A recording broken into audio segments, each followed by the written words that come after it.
Oh, that's another long hop. আসসালামু আলাইকুম বন্ধুরা, সবাই কেমন আছেন? আশা করি নিশ্চয়ই ভালো আছেন। ক্রিকেট বিডি নিউজে আপনাদেরকে স্বাগত। মাশরাফি মাঠে থাকায় যথেষ্ট, শুনেছি সিলেট ফ্রান্সাইজি টিমের মালিক বলেছেন এই কথা। দুই একজন দর্শকও প্লেকার্ড ঝুলিয়ে মাঠে গিয়েছে, মাশরাফি মাঠে আছে, এটাই অনেক যথেষ্ট। 2019 বিশ্বকাপেও আমরা ঠিক এই কথাই শুনেছিলাম মাশরাফি ফ্যানদের মুখে, মাশরাফি মাঠে আছে, এটাই অনেক। কেউ কেউ তো এক কাঠি বাড়িয়ে বলে বসে 40 বছর বয়সে ইমরান খান যদি পাকিস্তান টিমকে বিশ্বকাপ জেতাতে পারে তবে মাশরাফি খেললে সমস্যা কী? তো যারা এই কথা বলেন তারা বোধহয় 1992 এর বিশ্বকাপে ইমরান খানের পারফরম্যান্স দেখে নাই। আহামরি কোনো পারফরম্যান্স ছিল না বটে, কিন্তু খুব খারাপও ছিল না। বুড়ো হার যৌবনের সাথে হারিয়ে গিয়েছে সেই আগুন ঝরানো গতি। কিন্তু ইমরান খান 2-3টি ম্যাচেই ফুল কোটা 10 ওভার বোলিং করেছিলেন, উইকেটও নিয়েছিলেন 2-1টি করে। ব্যাটিংয়ে নিজেকে দেখিয়েছিলেন মিডল অর্ডার থেকে টপ অর্ডার সব পজিশনেই। পুরো টুর্নামেন্টে সুবিধা করতে না পারলেও সেমিফাইনালে নিউজিল্যান্ডের সাথে 44 করেন, তবে সেরাটা জমিয়ে রেখেছিলেন ফাইনালের জন্য। ফাইনালে নিজেকে 3 নম্বরে প্রমোট করেন, পাকিস্তানের সেরা ব্যাটার জাভেদ মিয়াঁদাদের আগে নেমে যান এবং দলীয় সর্বোচ্চ 72 রান করেন।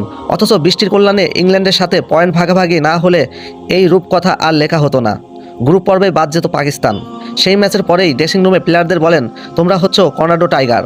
টাইগার সবচাইতে বেশি ভয়ঙ্কর হয় এই সিচুয়েশনে। প্লেয়াররা তার কথা রেখে কর্নাডো টাইগারদের মতো করেই আক্রমণ করে বিশ্বকাপ জিতে নেয়। বলতে গেলে আরও অনেক কথাই বলা যায়, যেমন ইঞ্জিকে একক সিদ্ধান্তে বিশ্বকাপ স্কোয়াডে রাখেন। সেই ইঞ্জি সেমিফাইনাল আর ফাইনালে 2টা দারুণ ক্যামিও খেলে পাকিস্তানকে কাপ জেতাতে হেল্প করে। এই ইমরান খানের সাথে কি মাশরাফির তুলনা হয়? 2019 বিশ্বকাপে মাশরাফি উইকেট পান সাকুল্যে একটা, নিজের কোটা শেষ করলেন কিভাবে সেটাই বুঝতে পারছিলেন না। বটম লাইন হলো শুধুমাত্র এম্পায়ার করার জন্য আপনি একজন প্লেয়ারকে খেলাতে পারেন না। এতে করে আপনি প্র্যাকটিক্যালি একজন প্লেয়ারকে কম খেলাচ্ছেন। শুধু তাই না, রিভার্জিং একটা প্লেয়ার বঞ্চিতও করা হচ্ছে। মাশরাফি তো মাইক ব্লিয়ারলি নন, স্টিভেন ফ্লেমিং নন, মার্ক টেলরকেও নন। ট্যাকটিক্স দিয়ে অপোজিশনকে হারিয়ে দিবেন, সেটা তিনি কখনোই ছিলেন না। মাশরাফিকে ধরা হয় ইম্পারেশনাল ক্যাপ্টেন। 2018 পর্যন্ত তিনি এম্পায়ার করতে পেরেছেন, কারণ তখন তিনি পারফর্ম করতে পারতেন। পারফর্ম করতে না পারলে মাঠে গিয়ে তুই পারবি, তোরা পারবি এগুলা বলে আসলে কোনো ফায়দা নাই, কারণ প্লেয়াররা তখন বলবে জি আমি পারবো, কিন্তু আপনি তো পারবেন না। তো বন্ধুরা, আসলে কেমন লাগলো আমাদের ভিডিওটি কমেন্ট করতে ভুল করবেন না। আর মাশরাফি যে খেলেছে এটা কিন্তু মাশরাফির কোনো দোষ নাই, কারণ টিম মালিকের কারণেই কিন্তু মাশরাফি খেলেছে। কিন্তু আমরা যদি সঠিক বিবেচনা করে দেখি, এখানে মাশরাফির এই মুহূর্তে খেলা অবশ্যই কোনো রকমেই ঠিক ছিল না, কারণ মাশরাফি কিন্তু নিজেই খেলতে চাননি।